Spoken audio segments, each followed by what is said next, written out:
তোমার কি মনে আছে পর্বতে ওঠার আগে ইব্রাহিম তার চাকরদের কি বলেছিলেন?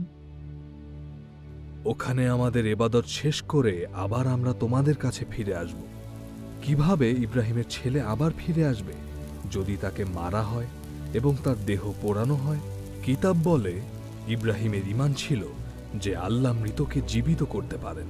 আল্লাহ ইসহাককে একটি নতুন জাতির পিতা করার জন্য ওয়াদা করেছিলেন, যার মধ্য দিয়ে নাজাতদাতা আসবেন।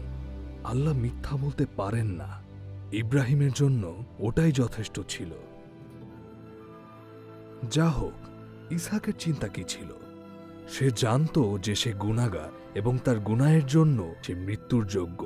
সে এটাও জানত যে আল্লাহ বিকল্প কিছু গ্রহণ করবেন। কিন্তু আজ তারা কোরবানির স্থানে যাচ্ছিল কোনো মেষ বা মেষশাবক ছাড়া। এর কোনো মানে নেই। তাই ইসহাক তার বাবাকে বললেন, পোড়ানো কোরবানির জন্য কাঠ আর আগুন রয়েছে দেখছি, কিন্তু ভেড়ার বাচ্চা কোথায়? ইব্রাহিম উত্তর দিলেন, ছেলে আমার, পোড়ানো কোরবানির জন্য আল্লাহ নিজেই ভেড়ার বাচ্চা জুগিয়ে দেবেন। এসো আমরা কাহিনীতে এগিয়ে যাই। যে জায়গার কথা আল্লাহ ইব্রাহিমকে বলে দিয়েছিলেন তারা সেখানে গিয়ে পৌঁছালেন। সেখানে পৌঁছে ইব্রাহিম একটা কোরবানগাহ তৈরি করে তার উপর কাঠ সাজালেন। তারপর ইব্রাহিম ছেলেটিকে মেরে ফেলবার জন্য ছোরা হাতে নিলেন। এমন সময় মাবুদের ফেরেশতা বেহেশত থেকে তাকে ডাকলেন, ইব্রাহিম, ইব্রাহিম! ইব্রাহিম জবাব দিলেন, এই যে আমি।